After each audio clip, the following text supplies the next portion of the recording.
Police को सूचना मिली कि एक ट्रक द्वारा हरियाणा से अवैध अंग्रेजी शराब और बियर का जखीरा मैनपुरी में लाया जा रहा है, जिस पर आला अधिकारियों ने सख्त कदम उठाते हुए जनपद की पुलिस को सक्रिय कर दिया है। पुलिस ने जगह जगह नाकाबंदी कर चेकिंग शुरू कर दी है। चेकिंग के दौरान दन्ना हार पर एक ट्रक पकड़ा गया, जिसमें 357 पेटी अंग्रेजी शराब और 75 पेटी बियर की लदी हुई थी। जानकारी के मुताबिक इसकी कीमत 30 लाख रुपए बताई जा रही है। वहीं पुलिस ने एक अभियुक्त को दबोच लिया है, जबकि 5 अभियुक्त भागने में कामयाब हुए।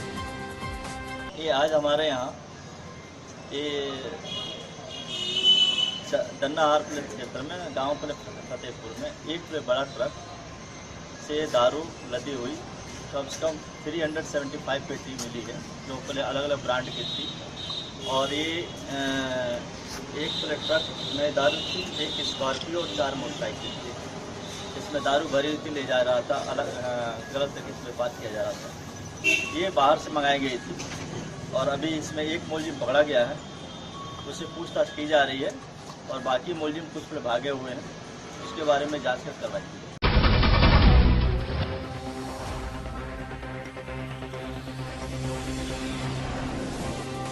गढ़वाल सभा में पंचकुला द्वारा पंचकुला में एक कल्चर प्रोग्राम का आयोजन किया गया। इस कार्यक्रम में उत्तराखंड के सांस्कृतिक, संगीत और लोक नाच की झलक देखने को मिली। इस कार्यक्रम में उत्तराखंड के बीजेपी सांसद और पूर्व मुख्यमंत्री उत्तराखंड रमेश पोखरियाल ने विशेष तौर पर शिरकत की और उन्होंने कहा कि उत्तराखंड के कल्चर को दर्शाता हुआ यह कार्यक्रम बहुत उम्दा है। उन्होंने कहा कि ऐसे कार्यक्रमों से राज्य की संस्कृति और परंपरा जिंदा रहती है।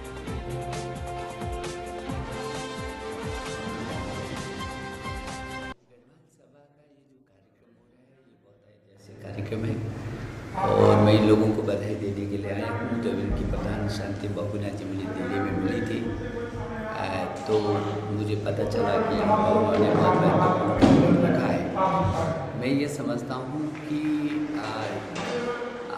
किसी भी समाज के लिए उसकी संस्कारों का, उसकी सभ्यता का, उसकी परंपराओं का जीवित रहना किसी भी राष्ट्र की नींव और मजबूती के लिए ज़रूरी है।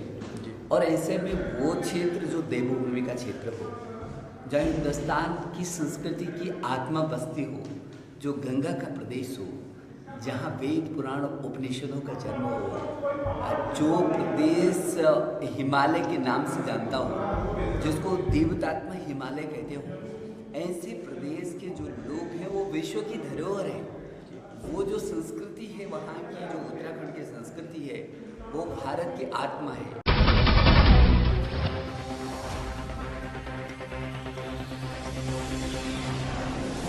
कटिहार के कदवा में दिल दहला देने वाली घटना सामने आई है। पारिवारिक विवाद में कलयुगी बेटे का गुस्सा इस कदर परवान चढ़ा कि गुस्से में अंधे पुत्र ने अपने माता पिता पर ही तेजाब का पूरा डिब्बा उड़ेल डाला और जब इससे भी गुस्सा शांत नहीं हुआ तो माता पिता पर माचिस से आग लगा दी। तेजाब हमले में बुरी तरह से झुलसे वृद्ध दंपति को इलाज के लिए स्थानीय सदर अस्पताल में भर्ती कराया गया, जबकि आरोपी हैवान पुत्र को पुलिस ने कार्रवाई करते हुए गिरफ्तार कर लिया है। पुलिस भी लगाने गया, उधर आया, फ़ोन करके बुलाया अपना पति को, भाभी, वो उधर से गाड़ी में क्या क्या लाया, बस डाल के हम बेहोश थे। आदमी सब भी वहाँ, डॉक्टर भी था, वो भी देखा होगा, बता रहे कैसे कैसे उल्टा डाल के बस साला दूर से फेंक दिया। लालटेन भी था वहीं पर, लालटेन फेंक दिया। तो पत्नी का कंडीशन सीरियस है, 60% बर्न है, वो सीरियस है, उसको रेफर कर रहे हैं। कहाँ रेफर टू हायर सेंटर।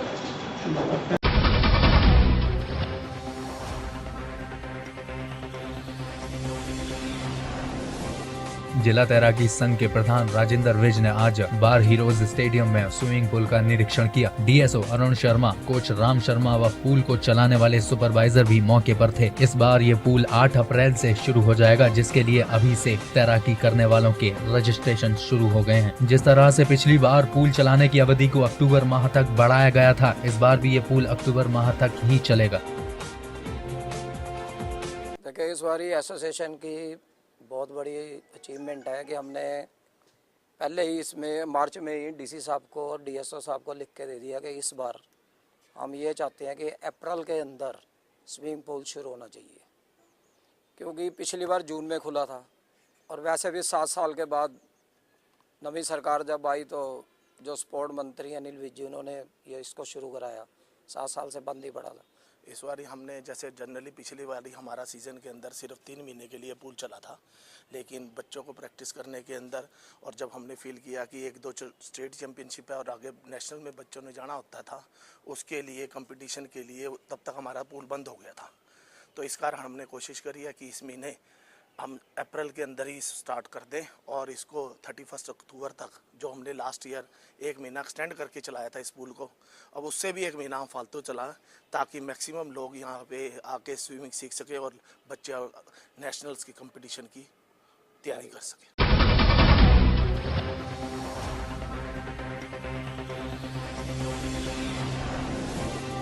कहते हैं उड़ान पैरों से नहीं हौसलों से होती है। इस कहावत को चरितार्थ किया है ग्राम जनेटा निवासी मोहम्मद हनीफ उर्फ गुलाब की बेटी साजिदा ने, जिसके दोनों हाथ एक दुखद हादसे में खुदा ने उससे छीन लिए थे, लेकिन उसके बाद भी उसने जीवन से हार नहीं मानी, बल्कि पूरे आत्मविश्वास से जीवन की दुश्वारियों का सामना करते हुए सारी परेशानियों को बौना साबित कर दिया। कभी हार ना मानने वाली साजिदा अब हारने पे मजबूर हो गई है। साजिदा के परिवार की आर्थिक स्थिति ऐसी नहीं है कि वो अब साजिदा को आगे बढ़ा सके। साजिदा और उसके परिवार ने उत्तर प्रदेश के मुख्यमंत्री अखिलेश यादव से गुहार लगाई है।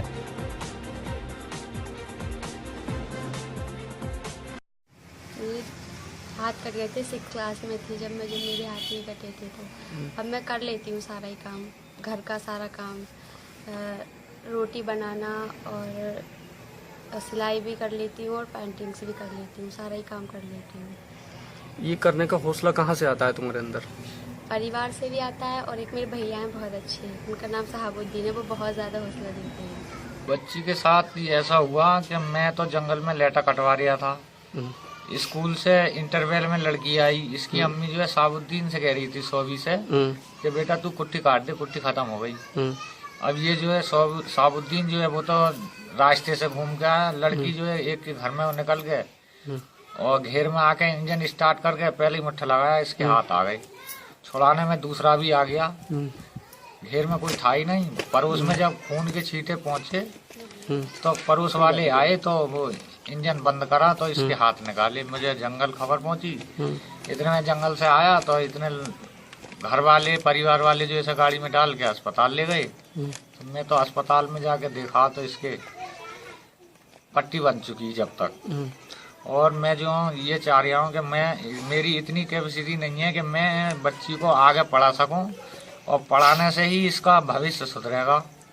तो मैं गवर्नमेंट से अपील करूंगा कि इसकी सहायता ज़्यादा करें जिससे ये कामयाब हो जाए।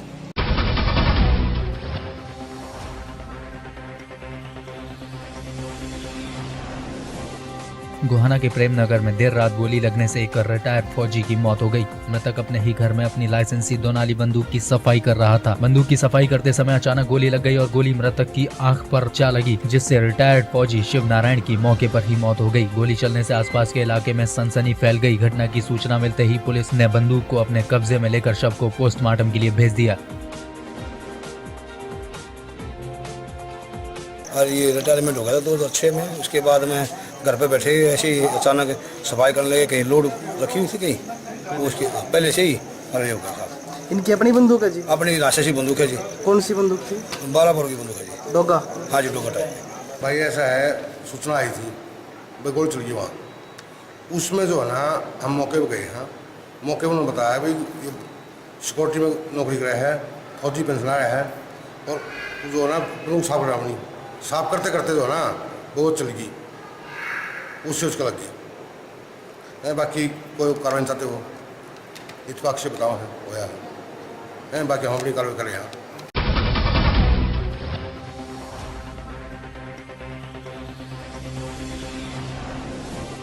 आम आदमी पार्टी द्वारा नानकमत्ता में होने वाली जनसभा की अनुमति को प्रशासन के अचानक समाप्त करने पर सैकड़ों कार्यकर्ताओं ने दिया धरना और कांग्रेस व भाजपा के खिलाफ जमकर नारेबाजी की। उसके बाद नगर में रैली निकालकर पैदल थाने में पहुंचे, जिस पर प्रशासन के हाथ पांव फूल गए और थाना अध्यक्ष नानकमत्ता आरसी तिवारी भी पुलिस बल के साथ मौके पर पहुँच गए और सभी आप पार्टी के कार्यकर्ताओं की वीडियो रिकॉर्डिंग कराई गई। प्रदेश में जो है आम आदमी पार्टी की कोई भी रैली ना हो पाए या उसकी लोकप्रियता जो बढ़ रही है, इसको देखकर शासन चिंतित हुआ और शासन है बीजेपी का, तो उन्होंने सोचा कि इस चीज़ को बिल्कुल एंड टाइम पर रद्द किया जाए, जिससे उनकी व्यवस्था बिगड़ जाए और आम जनता में एक हलचल सी पैदा हो जाए कि अरे ये सब उसके नकारात्मक मैसेज जाए जनता में। इसके लिए ये किया गया है और आम आदमी की आवाज़ को दबाया जा रहा है और इस आम आदमी पार्टी को, लोकतंत्र को की हत्या की जा रही है एक तरह से। ये जनता साफ देख रही है, पूरा उत्तराखंड देख रहा है, ये सारा बीजेपी कांग्रेस मिल करके प्रशासन को प्रेशराइज करके एक तरह से ब्लैकमेल कर रहे हैं। आज हमारे लिए वो 144 बोल रहे हैं, अब आने वाले 5 तारीख को फिर कांग्रेस की जनसभा होने वाली है, उनकी रैली हो जा रही है, हमारी नहीं हो रही। इससे साफ संदेश जा रहा है, जनता पागल नहीं है, जनता साफ समझती है और इसका जवाब आने वाले इलेक्शन में सारी उत्तराखंड की जनता इन चोरों को बिकने के लिए जो तैयार बैठे हुए और खरीदने के लिए जो बैठे हुए इन नेताओं को जा रहा है और इनको समझ में आएगा कि जनता सर्वोपरि होती है, जनता को ज्यादा देर अंधेरे में नहीं रखा जाता है।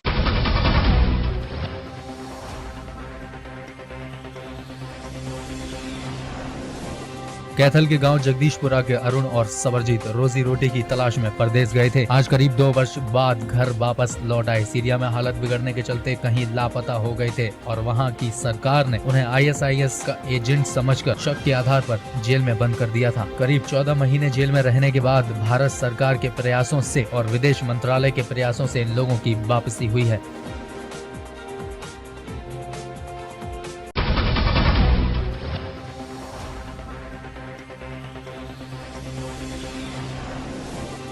विश्व पर्यटन नगरी खजुराहो की आबादी 20,000 मात्र है। खजुराहो में रोजगार के 90% लोग पर्यटन पर ही निर्भर हैं, चाहे वो होटल्स, दुकानदार या फिर गाइड। यहाँ तक कि किराना की दुकान चलाने वाले भी पर्यटन पर निर्भर होते हैं। अगर विदेशी पर्यटक से लोगों को अच्छी कमाई होती है तो उसका फायदा किराना दुकानदार तक को भी होता है। मध्य प्रदेश शासन भी खजुराहो के टूरिज्म को प्रमोट करने के लिए कई तरह से प्रयास कर रहा है ताकि सैलानी आए और पर्यटन के क्षेत्र से जुड़े हुए लोगों को रोजगार मिले।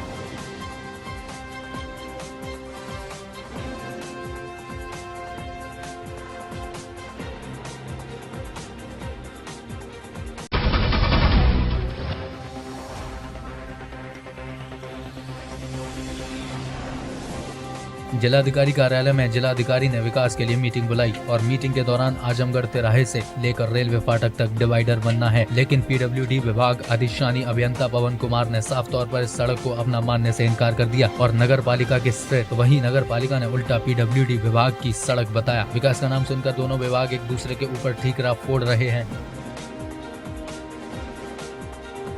नहीं, रोड तो PWD के अंडर में आता है और वो अगर परमिशन देंगे तब हम लोग उसको बनाएंगे, बनाना चाहते हैं, वो हमारे नगर पालिका की योजना में शामिल है। ये PWD की रोड है, लेकिन PWD अगर नहीं बनाना चाहती है या नहीं बना पा रही है तो अगर हमको अनुमति दे देगी तो हम लोग उसको बनाने के लिए तैयार हैं। एक्चुअली में ऐसा है कि हम उसमें ये हुआ था कि कुछ काम PWD वालों ने कराया था पहले, इसके बाद फिर जो टाइल्स लगाने का काम दोनों तरफ जो वाइडनिंग की थी वो जो है नगर पालिका ने कराई थी। तो अगर नगर पालिका वाले कोई काम कराना चाहते हैं तो हमने जो है अनापत्ति प्रमाण NOC हमने उनको नगर पालिका को जारी कर दिया है कि जैसे सड़क के बीच में डिवाइडर वगैरह लगने हैं तो उस संबंध में वो काम कराएं। हमने अनापत्ति प्रमाण पर नगर पालिका को PWD के